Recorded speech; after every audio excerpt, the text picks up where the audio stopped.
हा मसाला तुम्ही कशातही वापरू शकता. अगदी सुंदर आणि खमंग चवीला असा सुंदर मसाला. त्यासाठी आपण साहित्य बघून घेऊयात.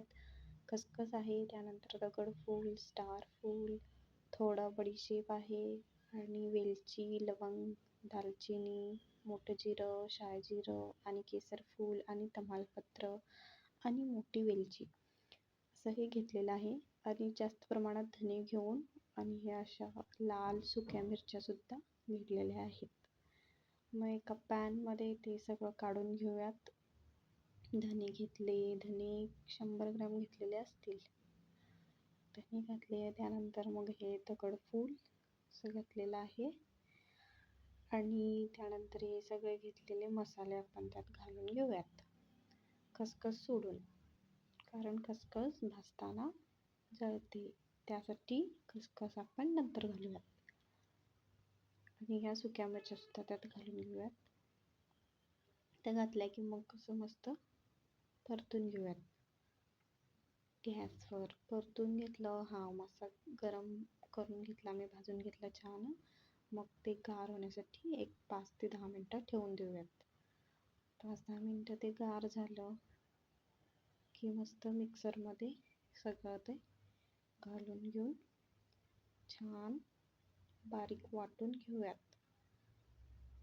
हे बघा, आता आम्ही मिक्सरमध्ये घालून घेतलाय सगळा मसाला एक एक करून. त्यात मेथी सुद्धा वापरलेली आहे, कसुरी मेथी. त्याने वास छान येतो मसाल्याचा. मग कोणत्याही पदार्थात ते घातलं की छान वास येते. ही आता खसखस आम्ही वरून अशी घातलेली आहे. त्यात भाजताना घातली की ती जळते, त्यासाठी वरून वाटताना घालायची. त्यानंतर 1 चमचा हळद घातलेली आहे आणि मीठ सुद्धा त्यात आम्ही घातलेलं आहे. ते छान बारीक वाटून घेऊयात. वाटून घेतलं की मग एका डब्यात स्टोअर करून ठेवता येते आणि हा कधीही मसाला वापरू शकता. चिकन ग्रेव्ही, मटन ग्रेव्ही, बिर्याणीत सुद्धा हा मसाला यूज करू शकता. मी बिर्याणीमध्ये सुद्धा हाच मसाला यूज करते. व्हेज भाजी कुठली बनवत असाल त्यात पण तुम्ही यूज करू शकता. सांबार, इडली सांबार बनवता त्यावेळेला सांबारात सुद्धा ही वापरू शकता. खूप मसाला छान आहे.